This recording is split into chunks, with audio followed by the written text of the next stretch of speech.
Welcome back to the extra channel. Now, a lot has been going on behind the scenes on the main channel. Of course, you'd have all seen I've just introduced the BMW E36 to the main channel, and a lot of people are confused as to what's happened with the Jaguar. Where's the BMW come from? Why is the BMW here? And I thought it just makes sense, this is what the second channel's for, to clear everything up, just go over what is happening with the Jag. We've also got an update on the Corsa VXR that has just been sitting around chilling, not been doing much. I will answer all of them questions a little bit later. For now, I'm actually currently on the hunt for a daily. So I'm heading to Binker to see Calvin, and I'm hoping to not buy one today. I'm looking around. I'm going to go to various dealerships, so we might even do a little bit of a series of trying to find the ultimate daily. I want something 4x4, I want something comfortable, I want something diesel, reliable, etc, etc. So before we get into the BMW, the Jaguar, the Corsa and all of that, let's go see if I can find myself a little daily. Okay, so we've come down to Binker because I'm looking for a daily, just a diesel that isn't going to be like anything to do with the channel, just one that I can run around in, put wheels in, especially with me now building the E36, and in the future I'm going to be doing more abandoned cars.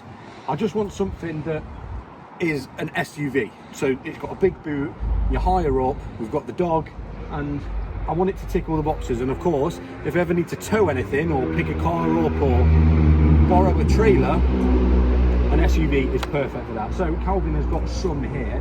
Now, I'm not sure whether I want to go down the finance route. I've never financed a car in my life, so I don't know whether I want to kind of take that slippery slope.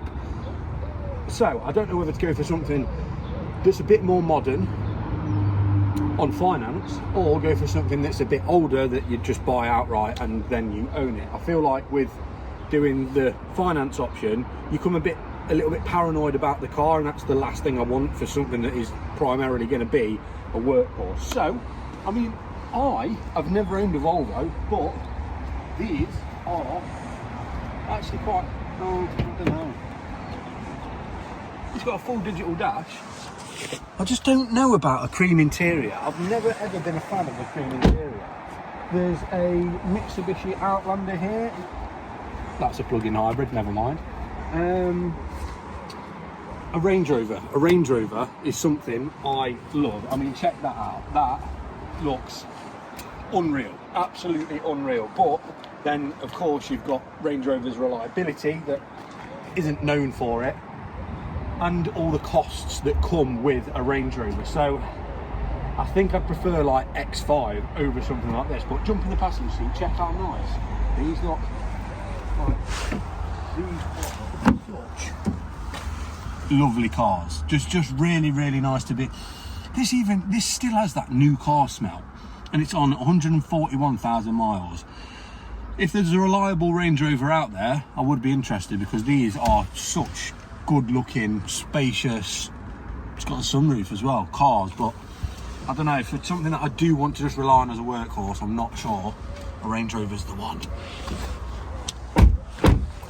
What else have we got? See, you don't want one, do you? But I think a truck is such a good shout. No. But I feel like a truck, you've got less space to put stuff in than like a SUV, than like a 4x4, because you think you've just got that back part and that's it.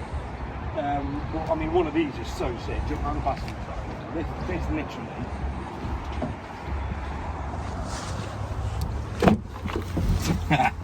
Check that out. Just like a big. Do I suit a big massive truck? It literally just feels like a Golf, like a big Golf. But I do like the up high kind of feeling. Right, the car. Okay, the car I am actually here to look at is just over here. It is a BMW X5, but I've just realised it's actually blue and not black. I thought it was black, so I'm a little bit like, do I or don't I? This is cool. I think it's around £7,000. look at it from the back, it's an absolute beast. Check that out, how bulky and beefy that looks. I think that looks so cool. It is a 2009 car, which, jump inside, it does not look 2009.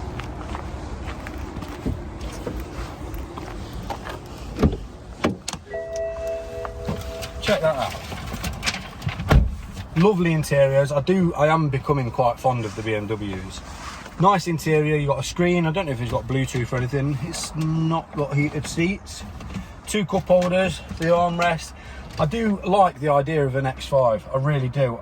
I don't know whether I want an older one or a newer one, but there is a newer one over there, so we'll go check that one out. But that one is a lot more expensive than this one, but it is also a lot newer, so let's go have a look at that. But I do like this. I'm just gutted that it's not... Can you see the colour? Does it look blue on camera? No, it looks black. Really? See, in person it's definitely blue. No, I think it's black in person. What? It's black in person. Oh, look there. Black. Oh, in the sun it is black. blue. In the sun it's blue. It's that weird BMW bluey black colour, but a van is an option, but I just want a 4x4. I don't know what, I'm just ready for a 4x4, I think. Let's go check out that newer X5. So the car that I was talking about is this. This is a 18 plate BMW X5. Now this is worth about 29 to 30 grand, and we did the, it's actually blocked. We did the finance quote on it, and it's coming in at like £600 a month, and I don't want to get caught up in the finance rat race. I feel like it's just a slippery slope, and once you do it once, it becomes a little bit addictive, and then you get used to the feeling of a new car, and you kind of want to keep a new car. So I think what's best for me to do is figure out how much budget I want to spend, and then start looking at other cars. But for now, let's head back to the driveway. I've got the Jaguar to tell you guys about, and we've got a little update on the Corsa. Right, we are back, and I can't show you too much because I'm currently in the middle of filming a main channel video on the BMW, of course, but a quick kind of clear up on the E36 that maybe people are a little bit confused with. This is a complete separate kind of build slash series for the main channel. Of course, we've got the trade-in slash swapping up to a supercar. That is still going ahead. I've still got the Jaguar, and that is kind of always going to be a thing until I get to that supercar. And when I get to the supercar, I'm going to be keeping the supercar, and then we're going to go again. We're going to set another goal of another dream car of mine, like a GT3 RS or a Porsche GT3, and we're going to go again. The swapping slash trading up is the main kind of bread and butter, if that makes sense. This is an extra build on the channel. With the swapping stuff, all I'm doing is getting a car that's broken, repairing it, moving it on to work up a ladder of value to get to the end goal. With this, it is a build from being abandoned, and I'm getting it back on the road, modifying it to my taste, and it's a proper build kind of from start to finish. And then when this is completely finished, which could be a while, builds take a long time, especially to do properly. It could be a while. So once that's done, I'll find another dream abandoned car of mine, and we'll go again. So we've constantly got a build going on the channel, and we've constantly got the swapping up to a supercar series. I just wanted to clear that up in case anyone was confused with that. But for now, let me give you an update on the trusty old Corsa VXR. What a car that is.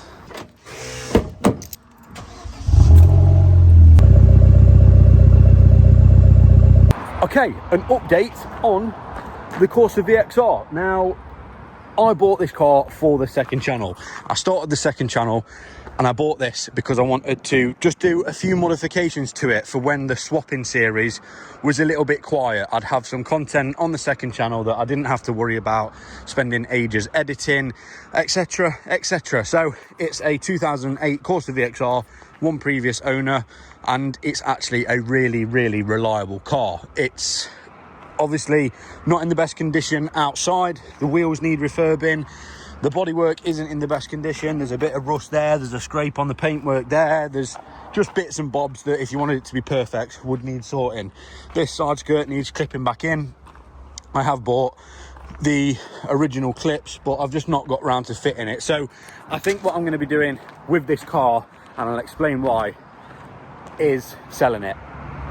And everyone's going to be like, I thought you were going to modify it, and I know, but you've got to also understand that I have since taken on Baz's Golf GTI, which is going to be a second channel series of modifying that and getting that to a show car, because that car will never be sold. It's so sentimental to Baz, so that will 100% be a good second channel car to modify. And of course, I've just introduced the E36 to the channel, which is of course going to take up a lot of time. So this has just ended up being a daily, and I've got to the point now where, because I've got all these builds on, because I'm nipping out and getting parts, I'm taking wheels here, there and everywhere, I'm getting seats, I want a daily that's an SUV, a 4x4 that's got room, and if I ever need to, I can tow with it. So that's the plan. Unfortunately, things change and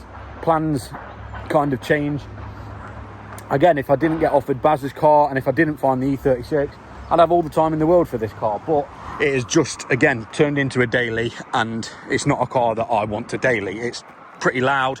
It's not the most comfortable. Well, it is comfortable, but it's a Corsa VXR. I just want a 4x4, I want a diesel, and I want something to tick every box. So this car is going up for sale, but it is actually a really good car. I've announced it for sale over on Instagram, so by the time you're seeing this video, this car might even already be sold. But of course, standard Corsa VXR, you've got the lovely Recaro bucket seats in here.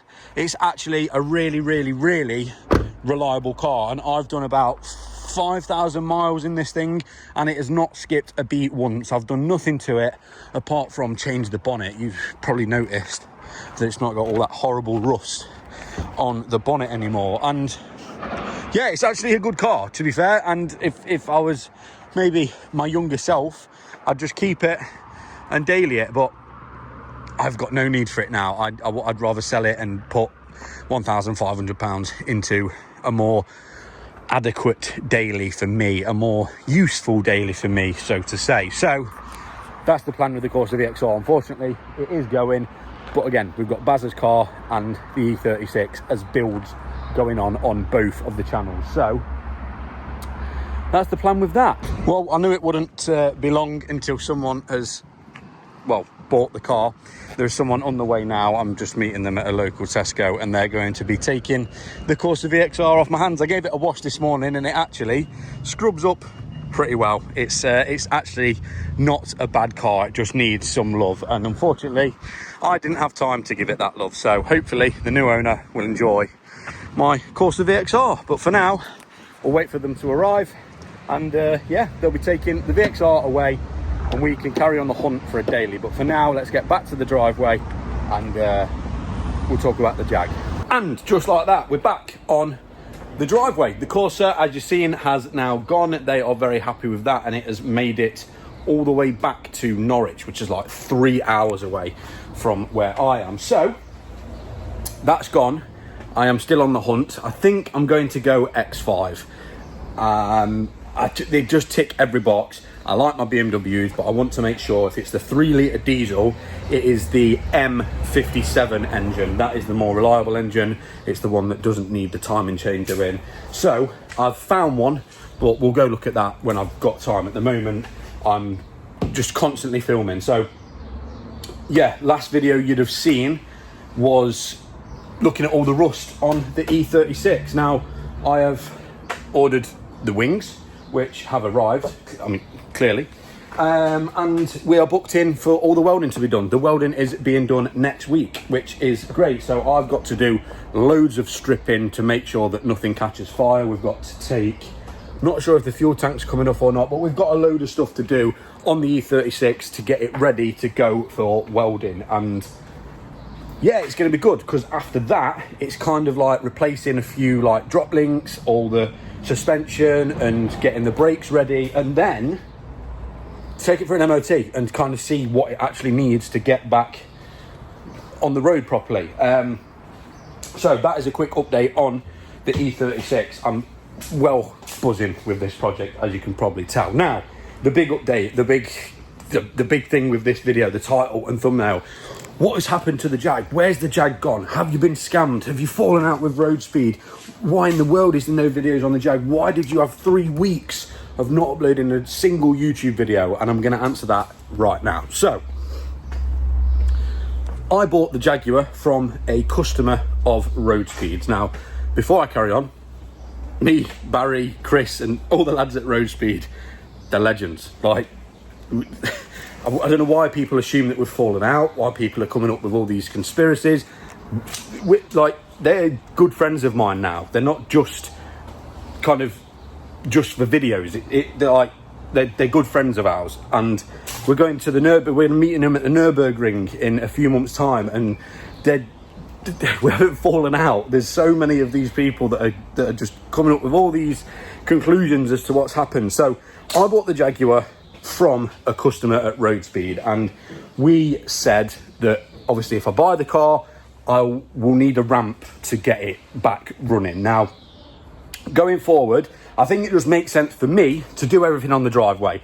Then I'm not taking up anyone else's ramp space, I'm not taking up anyone else's time, and I can film up till whenever or however I want, and it will never kind of, yeah, I could kind of just work when I want and however much I want. So one thing that people don't realise with Road Speed is where they are based, there is council hours.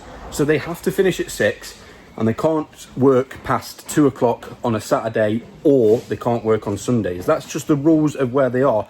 The location is beautiful, and it is worth that little bit of compromisation, because where they are based is such a nice, tidy, clean unit. The view is amazing. It's such a lovely place for a unit. So they're the kind of things that people don't know behind the scenes. That is actually time frames of when we can actually work on the cars. But I bought the car from their customer, and then we agreed that I need the ramp to work on that car. Now, of course, everything with cars can take longer. One bolt can turn into a 10-hour job when it was meant to be a 10-minute job. So we assumed and we thought that the only damage on that Jaguar was that cam sprocket, and we'd replace that, time the engine back up. By the way, someone keep count of how many times I've walked around the E36, okay? We thought it'd be a day's work. We thought we'd time the engine back up, put everything back together, and the Jag would set sail. Unfortunately, as you guys saw in the main channel video, we took the cam cover off, all the rocker arms were broken, etc, etc. So I did one day at Road Speed, stripping all of that down, and then I went the week, then we ordered all of the broken parts that we need. So all the rocker arms, which people think, oh, he's missed a video again. Them rocker arms, I had to come back here, then we had to order them from MPD. They took a day to arrive. So that's like 2 days of a 5-day week, because I need 2 days to edit the videos, and a good 3 or 4 hours to make the thumbnails, because people don't realise I make 3 thumbnails for each video, and YouTube actually gives you the option to upload all 3 of them, and YouTube shows different thumbnails to different people, and it picks which one has got the most clicks, and that is the one that YouTube will decide for the thumbnail. So it takes me quite a while to make the thumbnails. I need at least a day and a half to edit. So Saturday, Sunday are pretty much my editing days. So if a part takes 3 days to get there, there's 2 days of the week left. So yeah, we got the first video filmed on the Jaguar, found out all the damage, then we went back the week after, put the rocker arms on, etc, and got as much as we could get done. Then after that is when it kind of went quiet for about 3 weeks, and the only reason for that is pretty much what you've got to understand is by me taking up Road Speed's ramp space, they very kindly, and a massive thank you to them, because the Jaguar would not have been possible without them, they let me use that ramp for free. So what they essentially have done, have stopped all of their work, unless they can do it on the floor or whatever they can do around me. They've pretty much gave me a full kind of access to their ramp, which means they can't use it. So obviously the Jaguar ended up being, I think it ended up being 3.5 kind of full day's work on that car. So we'd book the Friday, because obviously Fridays are a little bit more quiet for them. They're getting to the end of doing all the cars they need to do that week. And then, for example, on the Thursday, maybe Barry was doing a job on a car and that 10-minute bolt turned into a 3-hour bolt. And he just asked me, mate, I need to get this car done. And you've got to understand, he's got customers that he's got to prioritise. He's got a family to feed, he's got a unit to pay for, he's got staff to pay.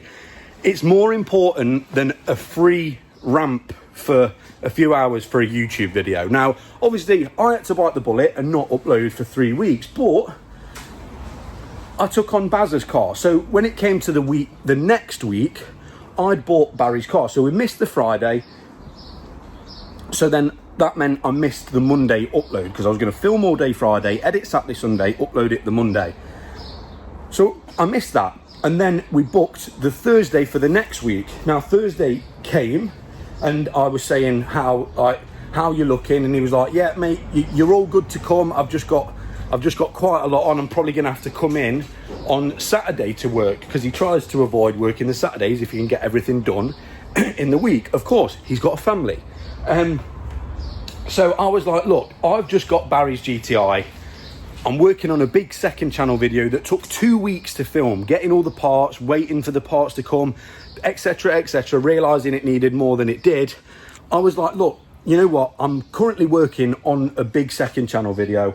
If you've got stuff to do, of course, that's more important than giving me a ramp for free, just do it.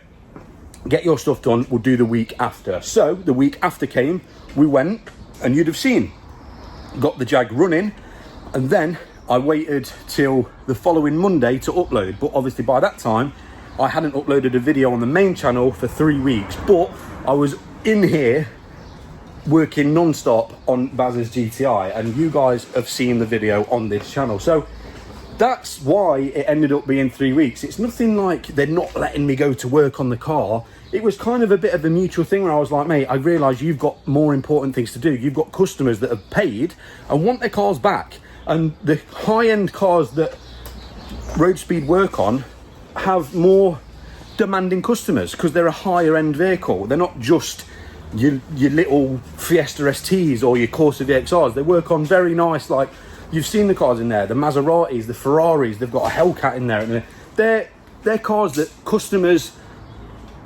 are wanting to drop off, and they want it back on a certain day. So prioritising Jesse coming in to make a video isn't the top of the list, and that is 100% understandable. I don't get why people are speculating all this and that in the comments. So yeah, have me and Road Speed fallen out? No. Barry and Chris are very good friends of mine. They've helped me out multiple times, and for those that have been watching for a while, you'd have seen how I met Barry. He literally took time out of his busy schedule to drive all the way to this driveway to get a bolt out on my M135i. So all these people speculating that they've scammed me, the car's not worth this money, the car's not worth that money. I did my valuation checks on that car, and I was happy to pay £5,500.